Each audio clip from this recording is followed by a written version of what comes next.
బబ్లీ, నువ్వింకా పడుకోలేదే? అమ్మా, నాకు నిద్ర రావటం లేదు. నా బర్త్డే పార్టీ వల్లే కదా నానమ్మ గారికి కోపం వచ్చింది. మనం లవ్లీ చిన్నమ్మ మాట వినుండకపోతే ఇలా జరిగేది కాదు. నానమ్మ గారికి కోపం వచ్చేది కాదు.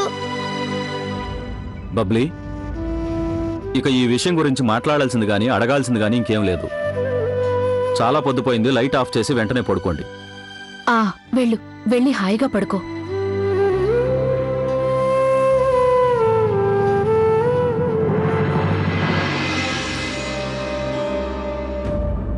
నాకు అర్థం కాంది ఏంటంటే, ఒక చిన్న పార్టీ గురించి అత్తయ్య గారే కాక ఇంట్లో వాళ్ళందరూ ఎందుకు ఇలా ప్రవర్తిస్తున్నారు? ఈ పరిస్థితుల్లో మనం ఏమీ చేయలేం. అమ్మ మనసు మారాలనే భగవంతుని ప్రార్థించడం తప్ప. కార్తీక్, అత్తయ్య గారు ఇలా అనుకుంటున్నారా? నిన్నటి వరకు తన చెప్పు చేతుల్లో ఉండే కోడళ్ళు అకస్మాత్తుగా తన చేజారిపోతున్నారని అనుకుంటున్నారా? ఈసారి నేను ఎలాంటి సాయం చేయలేను. ఎందుకంటే అత్తయ్య గారు ఎట్టి పరిస్థితుల్లోనూ అక్కయ్యలకు నేను సాయం చేయడం సహించలేదు.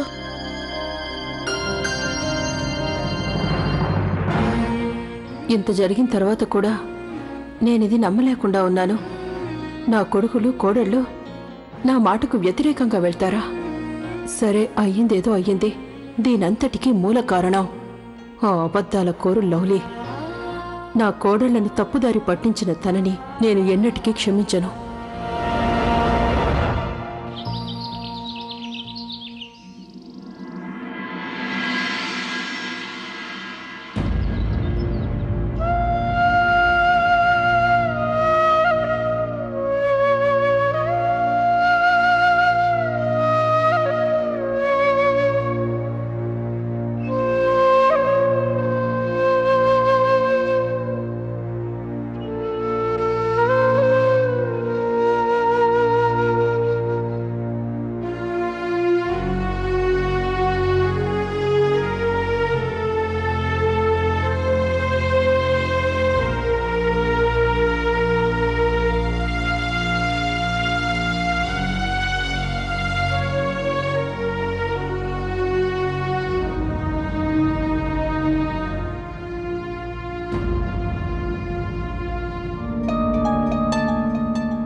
అరే, మీరందరూ ఇంత తొందరగా ఇక్కడికొచ్చారే? లవ్లీ గారు మీకు హారతికి రమ్మని ఆజ్ఞాపించారా?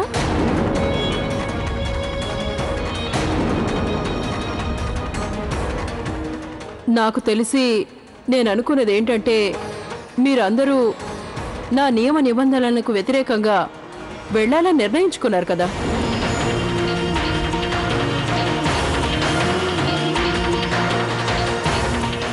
అత్తయ్య గారు, వద్దు గౌరీ, నాకు సంజాయిషి ఇవ్వాల్సిన అవసరం లేదు. అయినా మీరందరూ హారతికి ఇంత త్వరగా లేచి రావాల్సిన అవసరం అస్సలు లేదు.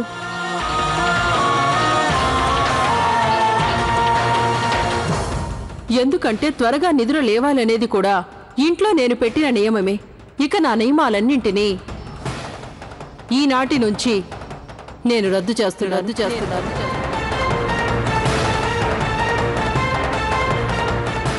ఇక మీరు త్వరగా లేచొచ్చి పూజలు చేయాల్సిన అవసరమే లేదు.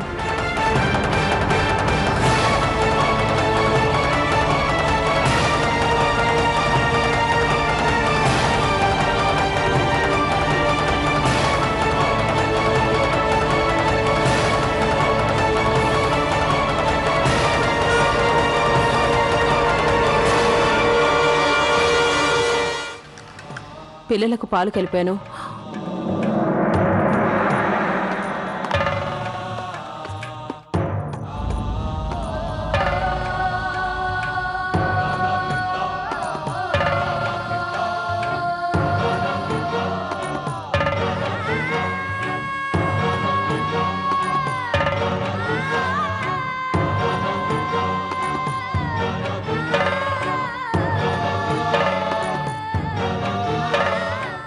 అక్కడే ఆగండి.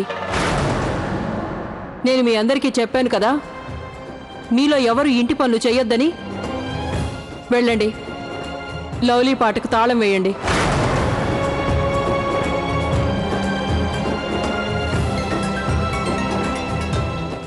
ఆవిడ చెప్పినట్లే మీరు చేయండి. అది టిఫిన్ బాక్సులు అత్తయ్య. ఒకసారి చెప్తే మీకు అర్థం కాదా? వెళ్ళండి.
త్వరగా టిఫిన్ చేసేయండి పిల్లలు, మీ స్కూల్ బస్సు వచ్చే టైం అవుతుంది.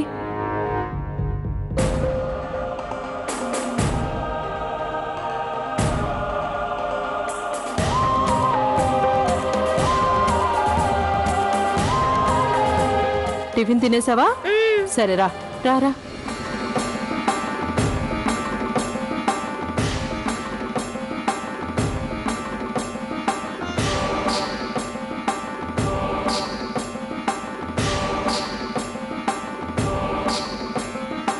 మీరందరూ కూడా టిఫిన్స్ తినడం పూర్తయిందా? ఇదిగో నేను మీ అందరి బాక్సులు కూడా సిద్ధం చేశాను. ఎవరి బాక్సులు వాళ్ళు తీసుకువెళ్ళండి.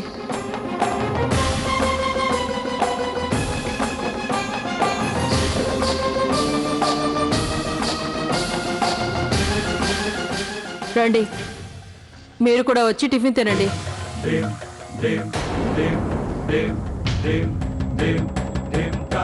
ఏంటి చెప్పింది వినపడలేదా? వచ్చి టిఫిన్ చేయమంటున్నాను కదా. నా దగ్గర అంత సమయం లేదు మీకోసం ఎదురు చూస్తూ నుంచోడానికి. నాకింకా ఇంట్లో బోల్డ్ పనులున్నాయి. రండి, త్వరగా కూర్చోండి. రమ్మంటున్నానుగా.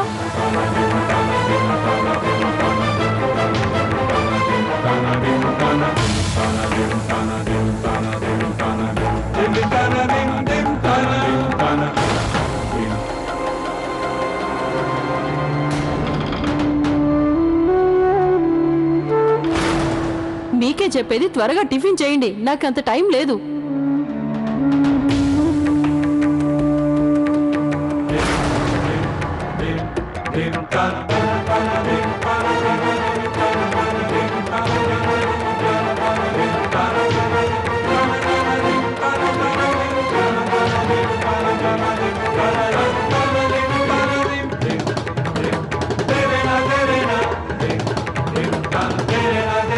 మీరు త్వరగా టిఫిన్లు తినండి, నేను ఇంకా పనులు చేసుకోవాలి.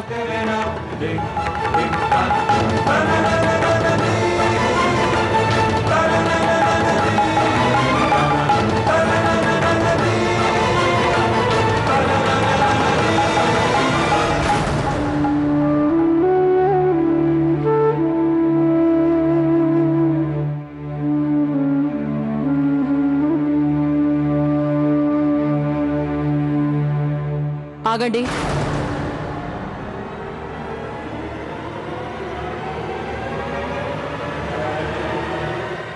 నేను చెప్పాను కదా, మీలో ఎవ్వరూ కూడా ఇంటి పనులు చేయొద్దని.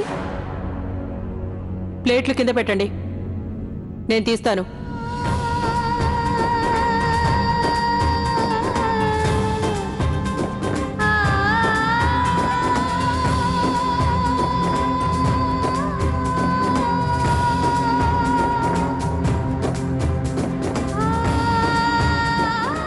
అత్తయ్య గారు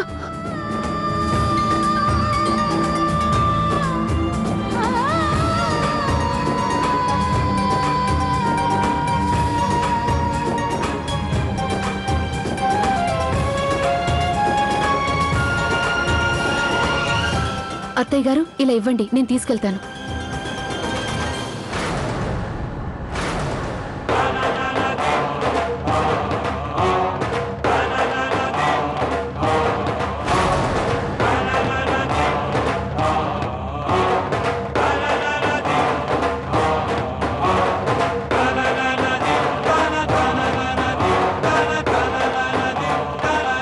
సరే వెళ్ళండి ఇక మీరు.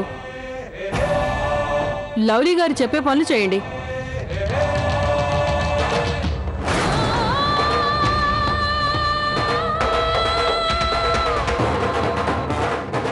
ఇక నేను కూడా టిఫిన్ చేయాలి. జరగండి, వెళ్ళండి.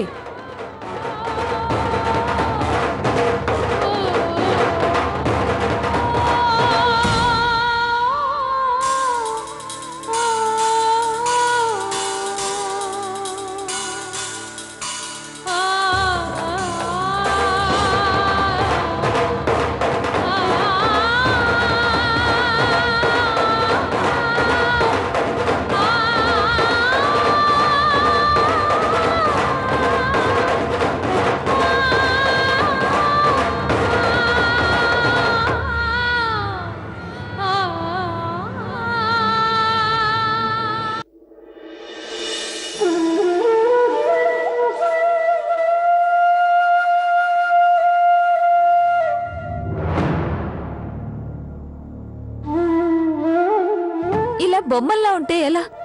ప్లీజ్ ఏదో ఒకటి చేయండి.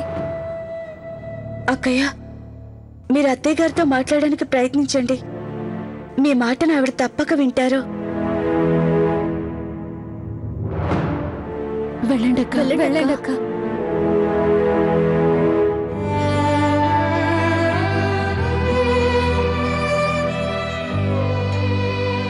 అత్తయ్య గారు మమ్మల్ని ఇంకా సిగ్గుపడేలా చేయకండి. మిమ్మల్ని ఇలా చూడలేం అత్తయ్య గారు.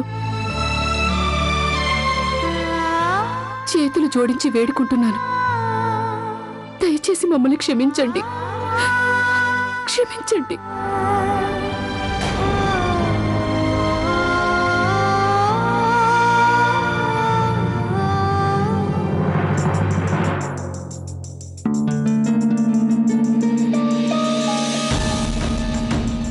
అమ్మాయి గౌరీ, మాతో మాట్లాడే అనుమతి నువ్వు లవ్లీ దగ్గర తీసుకునే వచ్చావా?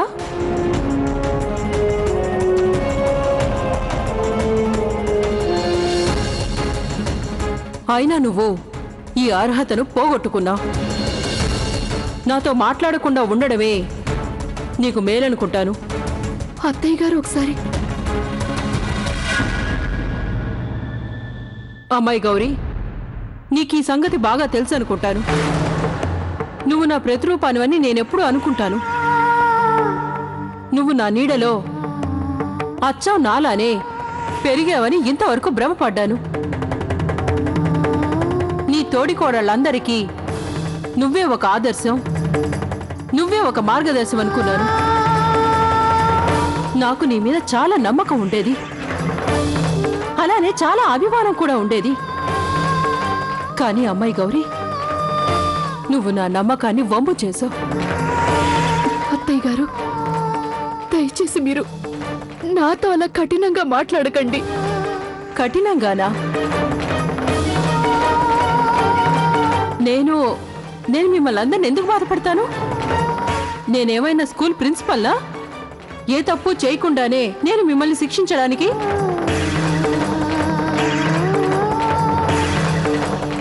ఈరోజు ఇలాంటి పరిస్థితి రావడానికి మీరందరూ చేసిన పొరపాటే పెద్ద కారణం.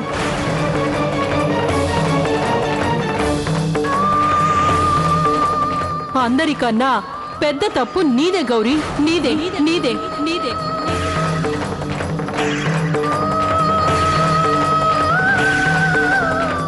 నేనేనాడు కల్లో కూడా ఊహించలేదు గౌరీ, నువ్వు నువ్వింత సాహసం చేస్తావని. నువ్వు నా నమ్మకాన్ని వమ్ము చేశావు. నేనింకా నమ్మలేకపోతున్నా. ఇలా నువ్వు వీళ్లతో కలిసి ఎలా చేశావా అనేది. అది వీళ్ళకి తోడవడం. పైగా మీరంతా ఈ పని చేస్తున్నప్పుడు మీరంతా ఒక్క క్షణమైనా ఆలోచించలేదా? మీరు ఎవరికైతే సాయం చేస్తున్నారో ఆ పిల్ల నెంబర్ 1 అబద్ధాల.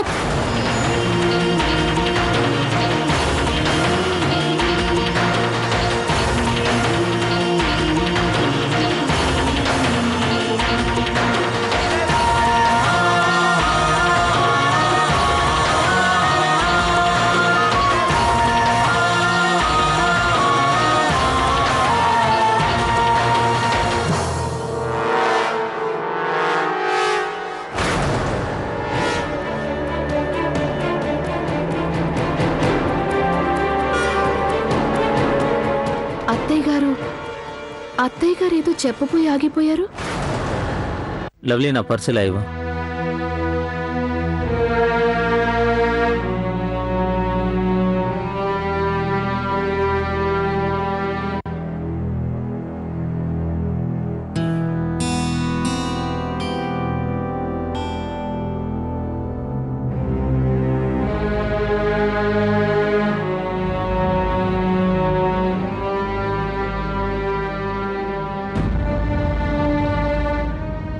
అమ్మ కోపం త్వరలోనే తగ్గుతుంది.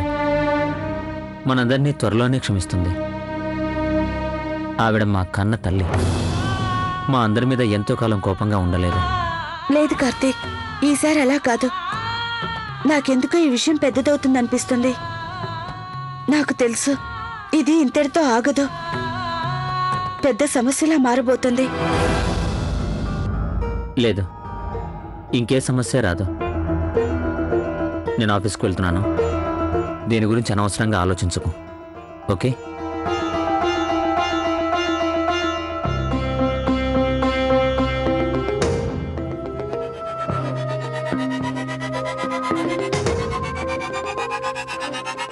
నా మనసులో ఎందుకో భయంగా ఉంది. అక్క, దిస్ ఈజ్ నాట్ ఫేర్. అత్తయ్య గారు చేసే ప్రతి పని వల్ల మనకింకా బాధ కలుగుతుంది కదా. మనం చేసింది తప్పేనని అనుకున్నప్పటికీ ఆవిడలా పనులన్నీ చేయడం. ప్రియా, అలా మాట్లాడకూడదు. సైలెంట్గా ఉండు. అన్నీ సర్దుకుంటాయి. వచ్చిలా కూర్చో. మీరే చెప్పండి అక్క, అత్తయ్య చేసే పనులు చూస్తుంటే మనసు విలువలాడడం లేదు. ఇది కరెక్టేనంటారా? చెప్పండి అక్క. అవును ప్రియా, కానీ మనం ఇప్పుడు ఏం చేయగలం? ఈ విషయం అందరికీ తెలుసు. అత్తయ్య గారు తీసుకున్న నిర్ణయాన్ని ఈ ఇంట్లో ఎవరూ ఆపలేరు. కానీ అక్క,